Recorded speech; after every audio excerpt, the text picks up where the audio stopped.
Dobar dan.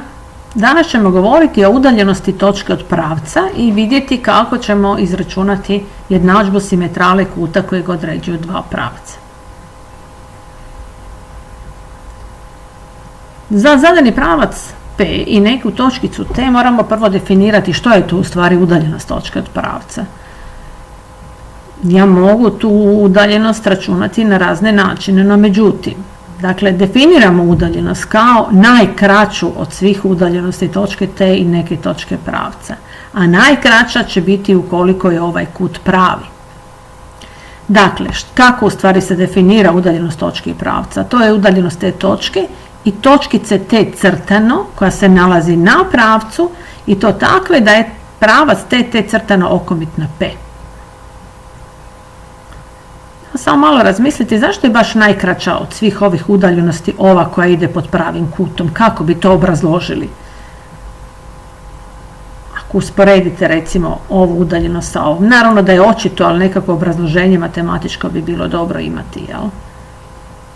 U čem je štos? Dakle, bilo koja druga udaljenost, primjerice ova, je hipotenuza u ovom pravokutnom trokutu i samim tim je sigurno dulja od katete. I još jedno malo pitance, što je u stvari točka T crtano točki T? Kako to zovemo? Točka T crtano je ortogonalna projekcija točke T na pravac P. O ortogonalnoj projekciji smo dosta govorili u drugom razredu kada smo radili stereometriju. Dobro, idemo na konkretan primjer. Evo imamo danu točkicu A s koordinatama minus 2, 3 i pravac x kroz 2 minus y kroz 3 jednako 1. Možemo ga odmah nacrtati jer vidimo njegove odsječke na osima, 2 i minus 3. Što mi tražimo? Tražimo udaljenost točke A od P1. Sad smo definirali da ta udaljenost je udaljenost točke A i njene ortogonalne projekcije. Dakle, prvo što bi ovdje trebali napraviti sada kad bi ja vama zadala ovakav zadatak, to je da tražite okomicu iz točke A na pravac P1. Zato nam treba nagib pravca P1, zapisat ćemo ga u eksplicitnom obliku, evo ga, njegov nagib je 3/5, što znači da je nagib pravca koji je na njega okomit, mora zadovoljiti uvjete okomitosti i bit će jednak minus, znači suprotan, 2/3 recipročan broju 3/5. Sad kad znam nagib, imam točkicu, možemo odrediti jednadžbu tog pravca kojeg ćemo nazvati P2. Evo ga, skiciramo ga, to je pravac P2. Evo tu vidimo točkicu presjeka, ali da bi došli do njenih koordinata, naravno s obzirom da je to točka koja leži na presjeku ova dva pravca, morat ćemo riješiti sustav njihovih jednadžbi. S obzirom da su oba pravca zadana u eksplicitnom obliku, sustav ćemo rješavati tako da izjednačimo desne strane ovih jednakosti. Dobili smo odmah jednadžbu s jednom nepoznanicom, riješimo se razlomaka, malo to posložimo i evo x-ića koji je 28/13, to je malo više od 2 i to se slaže s našom slikicom. Vratimo se, uvrstimo u jedan pravac i dođemo do koordinate točke A crtano. 28/13 i 3/13. Preostalo je izračunati udaljenost točke A i točke A crtano. Tu naravno koristimo formulu za udaljenost dvije točke. Drugi korijen iz razlika njihovih apscisa na kvadrat plus razlika njihovih ordinata na kvadrat. Ubacimo svoje točkice i evo udaljenosti koju je trebalo izračunati. 18 korijena iz 13 kroz 13 ili ti negdje oko 4,992. Dobro, ovaj primjer nije bio ništa tako strašno što se ne da napraviti, ali je bilo tu dosta računa, dakle morali smo naći eksplicitni oblik danog pravca, odrediti jednadžbu okomice, riješiti sustav i konačno računati udaljenost dviju točaka. No međutim, neće biti nužno raditi ovako nešto kada tražimo udaljenost točke i pravca, jer ćemo mi sada izvesti jednu jako zgodnu formulicu koja će nam za dani pravac u svom implicitnom obliku i danu točku odmah izračunati udaljenost bez da dođemo do koordinate ove točkice na pravcu. Sam izvod nije jednostavan, ali moramo ga napraviti da bi mogli koristiti tu formulicu. Dobro, uočimo trokut, ovaj ljubičasti, kome je ovaj D koji mi tražimo visine na osnovicu ovu ovdje. Što je ta osnovica? Pa to je odsječak pravca P između koordinatnih osi. U tom odsječku smo već govorili kad smo pričali o segmentnom obliku i to smo rekli da po Pitagori uvijek možemo izračunati ako znamo duljine odsječaka pravca na koordinatnim osima. Dakle, površina ovog ljubičastog trokuta je očito C puta D kroz 2. Točkice M i N su odsječci pravca na koordinatnim osima. Njihove koordinate možemo izraziti preko onog malog M i N iz segmentnog oblika. Taj isti trokut, njegovu površinu ćemo izraziti i na drugi način. Koji? Pa ona formulica koju smo učili nije baš formulica, jel, malo je duža, u prvom razredu gdje ukoliko znam koordinate sve tri točke mogu izračunati površinu. Se sjećate ove formule? 1/2 apsolutno od i sada ovdje idu apscise, 1, 2 i 3 koje se množe sa razlikom ordinata i to onako lijepo po redu 1, 2, 3, 2, 3, 1, 3, 1, 2 i kada u tu formulu ubacimo koordinate točaka M, T i N, to izgleda ovako.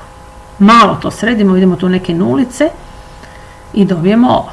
Dakle, ljubičasti trokut, njegovu površinu mogu izraziti na način da je to CD kroz 2 ili da je to 1/2 apsolutne vrijednosti ove ovdje koje imamo.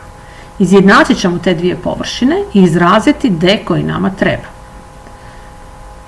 Tu dobijem da je D znači ova apsolutna vrijednost ovog izraza kroz C, pri čemu je C, rekli smo po Pitagori, korijen iz m kvadrat plus n kvadrat. Mi već tu imamo nekakvu formulu za udaljenost koja ovisi o koordinatama točke, naravno, evo vidimo x0 i y0 i ovim m i n koji se javljaju u segmentnom obliku jednadžbe pravca.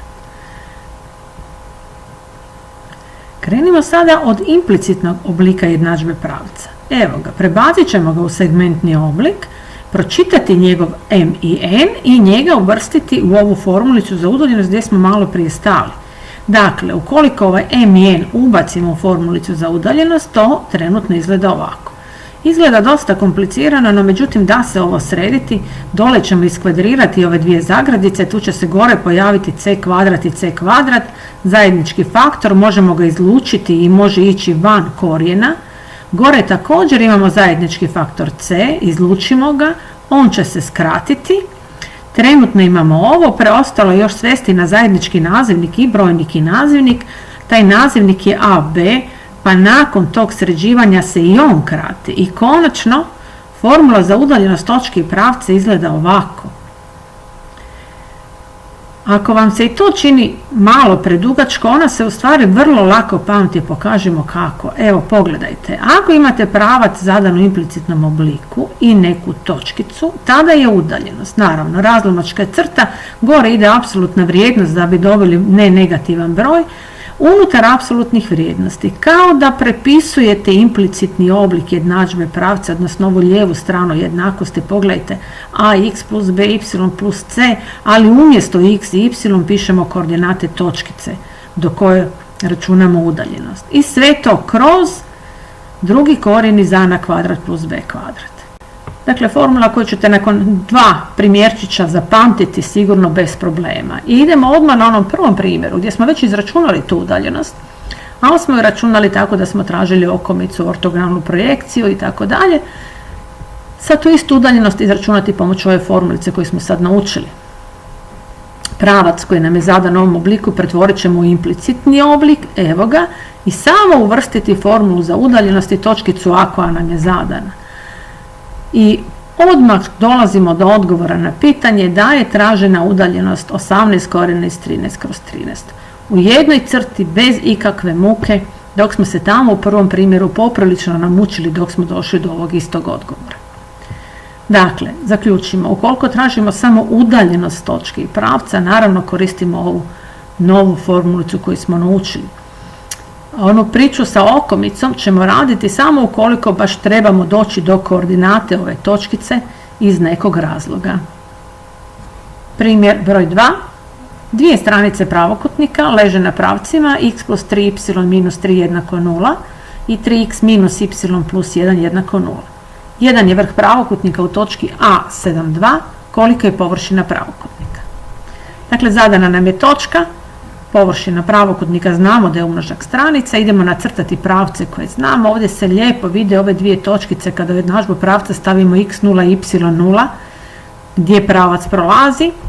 Slično ćemo skicirati i drugi pravac, evo ako je x0 y je 1, ako je y0 malo mi je x ružan je minus 1/3, ali mi je lijepo ako stavim četvorkicu i evo drugog pravca. Dobro, evo sad tu vidim zadanu točku i zadane pravce. S obzirom da je ovdje riječ o pravokutniku, skicirat ćemo i preostale dvije stranice pravokutnika. To su vrhovi i ovo su duljine stranica. Primijetimo da bi ja recimo lako izračunala koordinate točke T ako bi to trebalo. To je okomica na pravac P1, presjekli bi tu okomicu sa pravcem P1 i došli do koordinata točke T, D i tako izračunali ovu duljinu stranice. No međutim ovdje to uopće nije nužno, ja tražim samo duljine stranica, pa ću primijetiti da je malo a udaljenost točke A do pravca P1. I tu udaljenost izračunati vrlo brzo koristeći ovu formulicu koju smo upravo danas naučili. Posve slično B je udaljenost točke A do pravca P2 i nju odmah dobijem i površinu imam vrlo brzo. Dakle, ovaj zadatak gdje nije bilo nužno izračunavati koordinate vrhova pravokutnika, niti mi se to u zadatku tražilo.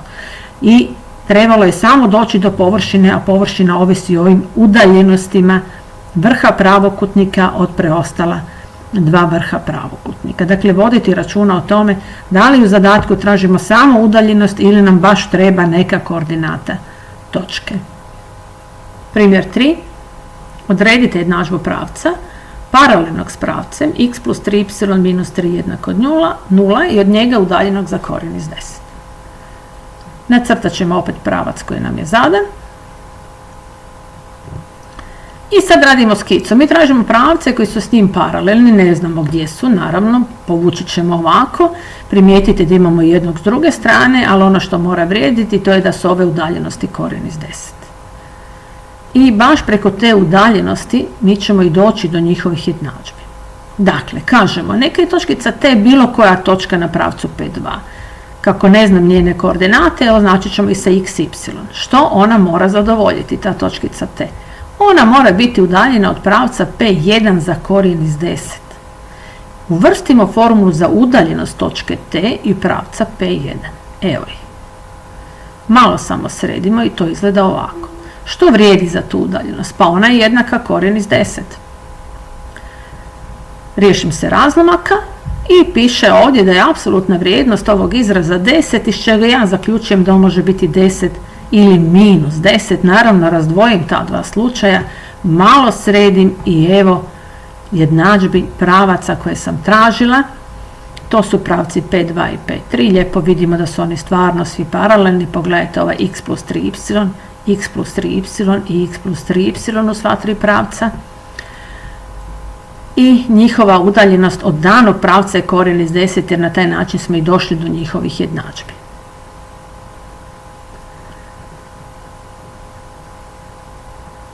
I još danas da vidimo kako ćemo za dva pravca, ovdje općenito zadano u implicitnom obliku, doći do jednadžbi simetrala kuta. Prvo ćemo se prisjetiti poučka o simetrali kuta koji kaže svaka točka simetrale kuta jednako je udaljena od krakova tog kuta. To je svojstvo pomoću kojeg ćemo mi u stvari doći do jednadžbe simetrala. Dakle, kažemo, neka je općenito točka T s koordinatama x, y se nalazi na simetrali. Što ona mora zadovoljiti? Njena udaljenost od pravca P1 mora biti potpuno ista kao njena udaljenost od pravca P2. Jer je to svojstvo koje imaju točke simetrale kuta. Uvrstimo ove dvije udaljenosti. Radimo općenito, pa to izgleda ovako ružno. Dakle, to je onaj implicitni oblik jednadžbe pravca u koji smo uvrstili, dakle, x, y, točku x, y i isto tako za drugi pravac. Tu ćemo samo primijetiti, zgodno je vidjeti sa slikice da ove simetrale isprekidane će biti okomiti pravci. Da bi to bilo malo sve jasnije, idemo na konkretan primjer. Evo dva pravca koja su tu nacrtana i mi tražimo jednadžbe njihovih simetrala. Dakle, što smo rekli? Neka je točkica t, x, y na simetrali, ona mora zadovoljiti svojstvo da je jednako udaljena od pravca P1 i pravca P2. Uvrstimo te udaljenosti, sada ovo već malo konkretnije. Sredimo ove korijene u nazivniku, ovdje imamo korijen iz 2, ovdje 5 korijena iz 2, riješimo se razlomaka i to trenutno izgleda ovako. 5 apsolutno od x plus y minus 2 je isto što i apsolutno od 7x minus y minus 1. Dvije apsolutne vrijednosti su jednake ukoliko su ti brojevi jednaki ili suprotni. Dakle, morat ću gledati dvije mogućnosti, plus minus. Idemo ih razdvojiti. Ako je predznak plus, riješimo se zagrada, sve složimo lijepo na jednu stranu i evo ovo jednadžbe simetrale S1. Slično, ako je tu minus, riješimo se zagrada, složimo na jednu stranu jednakosti i evo simetrale S2. Kad još njih dvije ucrtam, ovako to izgleda. Dakle, pravci koji su bili zadani, to su ovaj zeleni i plavi, a sad smo našli jednadžbe simetrala, to je ova žuta i ljubičasta. Tu ćemo isto primijetiti, znači koeficijent smjera simetrale ove tu, kad bi išli sređivati, bi bio 1/3, dok bi ove minus 3, dakle riječ je naravno o okomitim pravcima i simetrale moraju biti okomite. Primjer 5, malo kompliciraniji, vidjet ćete, bit će tu dosta posla, da vidimo što kaže zadatak. Na pravcu y jednako x minus 3, evo to je ovaj ljubičasti, odredite točku jednako udaljenu od ova druga dva dana pravca zelenog i plavog. Znači, moja točka koju ja tražim se mora nalaziti na ljubičastom, a biti jednako udaljena od zelenog i plavog. Pa krenimo od ovog drugog svojstva, da ja tražim točku jednako udaljenu od pravca P2 i pravca P3. Tu se sjetimo obrata poučka u simetrali kuta, koji kaže točka koja je jednako udaljena od krakova kuta nalazi se na simetrali tog kuta. I tu sad odmah vidimo ideju kako mi zadatak u stvari trebamo riješiti. Prvo moramo naći simetralu pravaca P2 i P3. Sve točke na tim simetralama imaju svojstvo da su jednako udaljene od ta dva pravca, a onda ćemo te simetrale presjeći sa danim pravcem i doći do odgovora na pitanje. Pa krenimo. Dakle, ako tražim simetralu pravca P2 i P3, ove dvije udaljenosti moraju biti jednake. Uvrstimo, evo nam pravac P2 i P3 u implicitnom obliku, uvrstimo te dvije udaljenosti, sređujemo nazivnike, riješimo se korijena i opet imamo ovu jednakost apsolutnih vrijednosti koja nas dovodi do dva slučaja, slučaj sa plusićem i sa minusićem. Razdvojimo, ako stavimo da je plus,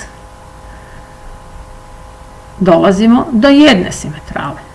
Ako stavimo minus, do druge simetrale. Tu sam ja sve to lijepo i nacrtala da se vidi. Evo, to je jedna simetrala, a ova crvena je druga simetrala i sad idemo na onaj drugi dio zadatka. Dakle, sada simetralu koju sam našla, primjerice ovo žutu, moram presjeći sa ljubičastim pravcem. Ovo je tako lijepo nacrtano da se tu sa slikice čak i vidi odgovor na pitanje koje ćemo na kraju treba dobiti. Evo, izgleda da je riječ o točkici 8, 5 i kad budemo presjekli s drugom simetralom 3, 0, ali mi to moramo sada i napraviti. Dakle,